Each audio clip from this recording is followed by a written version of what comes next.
If I was to ask you who out of the three console giants was the most family friendly, most of you would probably say Nintendo. But surprisingly, no. These days, it's actually Sony who are most likely to demand changes to cultured games, whereas the Big N would let it slide now. To be fair, Nintendo did spend quite a lot of time during the 80s and 90s removing gore, or turning blood green. However, despite the drastic lengths Iwata and friends went to keep their games clean, sometimes secret lewd things slip through the cracks, so to speak. So, this episode, we take a look at these obscured obscenities, this shrouded smut, and these low-profile lewds, as I say. But, hello you, I'm Guru Larry, and I welcome you to Fact Hunt. 5 Nintendo games with secret, not safe for work content.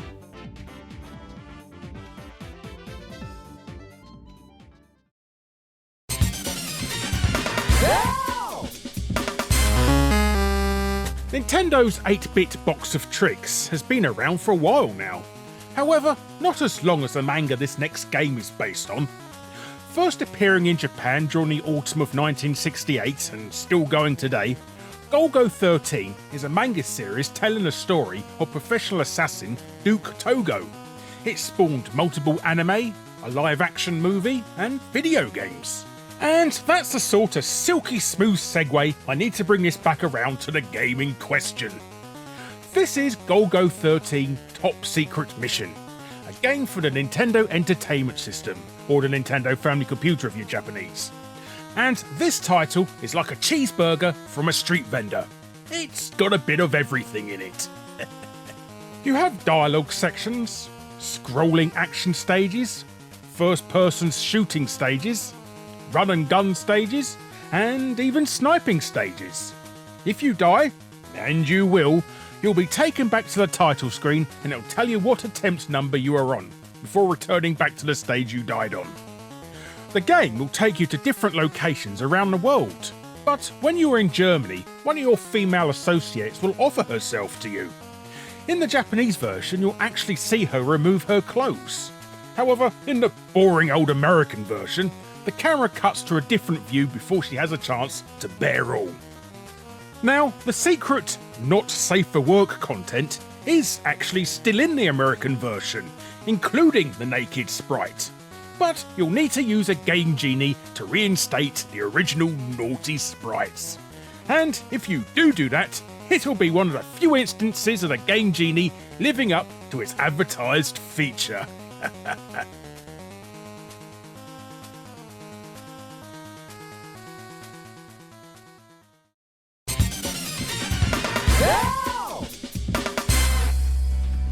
I'm sure at least one of you watching this is kicking themselves right now. That person bought this game in the hope of seeing some hentai, only to discover that Nintendo would never allow a game like that to be sold on their store. Disappointed, that person deleted the game to make room for overpriced SNES ROMs, only to now discover that actually, yes, S3xy Poker did in fact contain the dirty images that they were looking for. But to bring everyone else up to speed, this is S3xy Poker, a WiiWare digital-only game released in 2009. A long explanation of this game is like the Jaguar CD, as in it's absolutely unnecessary unless you're stupid. With just the title and a singular screenshot, you already know exactly what this game is about. The only thing I would add to this is that you have the choice of a Texan Hold'em mode and a Blackjack mode to select from. But no matter which mode you choose, the computer opponents will Billy Mitchell you most of the time. Just when you have a 20 in Blackjack, as if by magic the computer will have 21, and the frequency this happens is way too often for it to be the result of any sort of RNG. But the goal, so to speak, in both poker and blackjack modes is the same. You need to win money to have the girl on screen remove her clothes. In blackjack mode, for example, once your winnings cross certain thresholds, the girl will lose a layer of clothes. If you then start losing money and you go under the threshold figure, she'll find those clothes once again. From a technical standpoint, what is actually happening is that the girl is a base sprite and each clothing layer is a different sprite stacked onto that base. The character removing her clothing is just a sprite layer going fully transparent. But once you win against a girl, all the sprite layers are gone, and what you are left with is a base sprite which has been drawn to wear lingerie. Right? Wrong.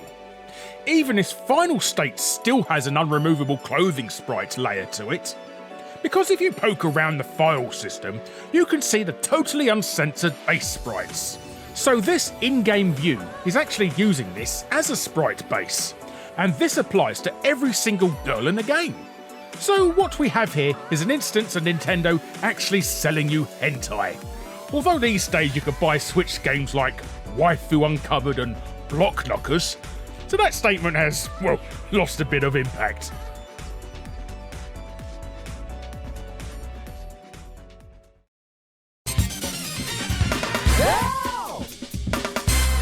This is Erika to Satoru no Youme Bouken for Nintendo Family Computer.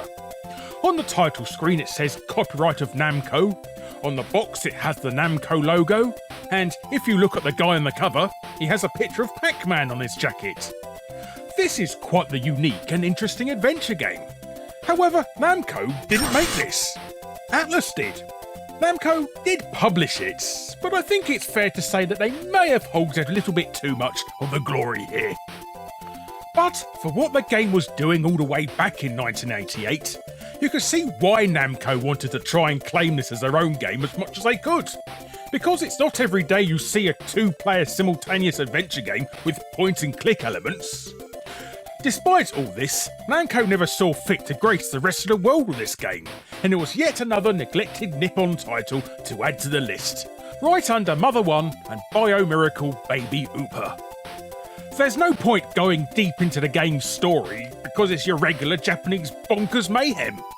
The last night of the school summer holiday, a brother and sister are summoned to a magical land by a cat and told to search for a special crown that can alter time and space. And if that sort of madness appeals to you, then the method to unlock a hidden not safe for work Easter egg is going to be right up your street. Once you beat the game, you'll get this ending screen. Wait for 18 minutes and the screen will go black and white. Then wait 18 more minutes and the screen will go a sepia tone. Now wait 55 more minutes and the music will stop playing. Once the music has ended, there is a button combination to enter in both controllers, and then this is some of the text you'll be greeted with. First off, Kaoru Ogura, who ran off with some guy in the middle of the project. Yes, you don't show up at the office without showering after having 6 times the previous night. Next, Tatsuya Ohashi. Yes, you don't give me your flippin' coming in late on the day we shipped the ROM like nothing's amiss. You can give me all the bingo you want. I'm not forgetting that one. Now, long-time Fact Hunt viewers may remember this game from an old 2017 episode about Japanese programmer rants. But it's worth bringing up again as an English patch for the game has since been released. So now you can play the game and I can plug another episode. Everybody wins. Especially me.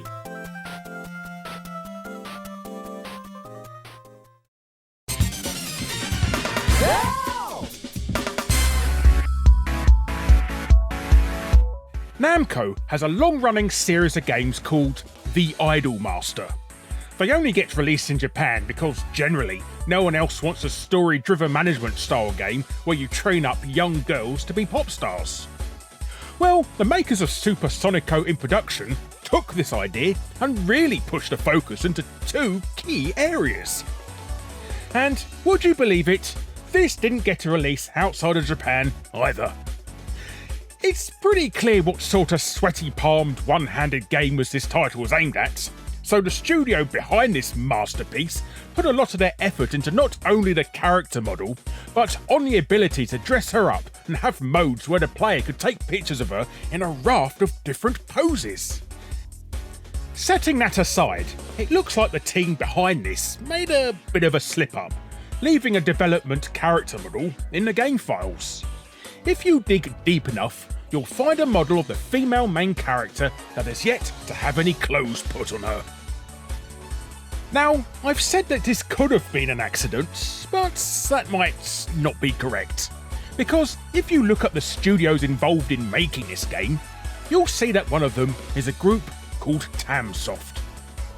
We could talk about Tamsoft's previous games and how many of them are shoujo titles, but I only need to tell you that Tamsoft are responsible for this: Senran Kagura. And anyone who knows their games of culture will know that there's no way on earth that the team behind Senran Kagura didn't accidentally, on purpose, leave this in the game's files. Oh no siree.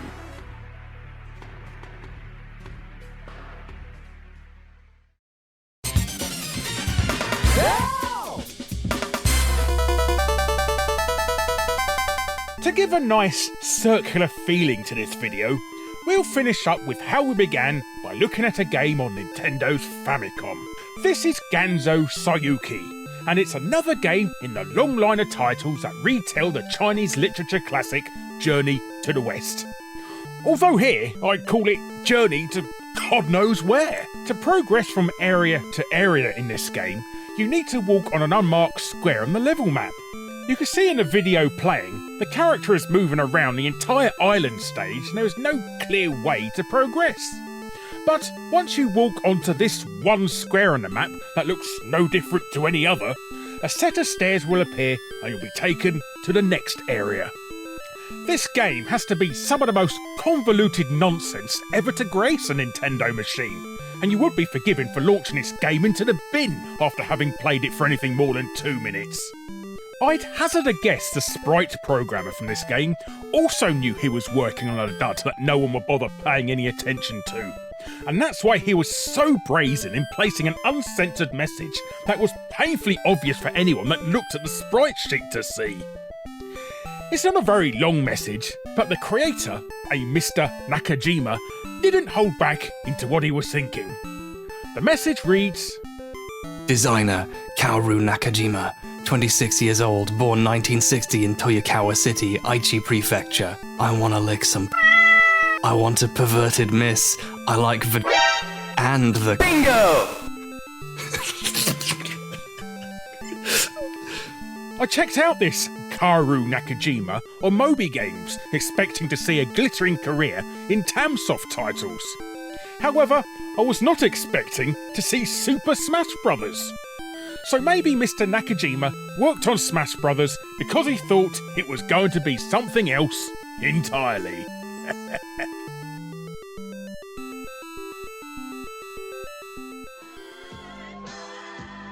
Hello you. Thanks ever so much for watching. Be sure to subscribe to be first to see future Fact Hunt episodes. Click on the bell if you already are to make sure you're notified, and be sure to check out my other episodes.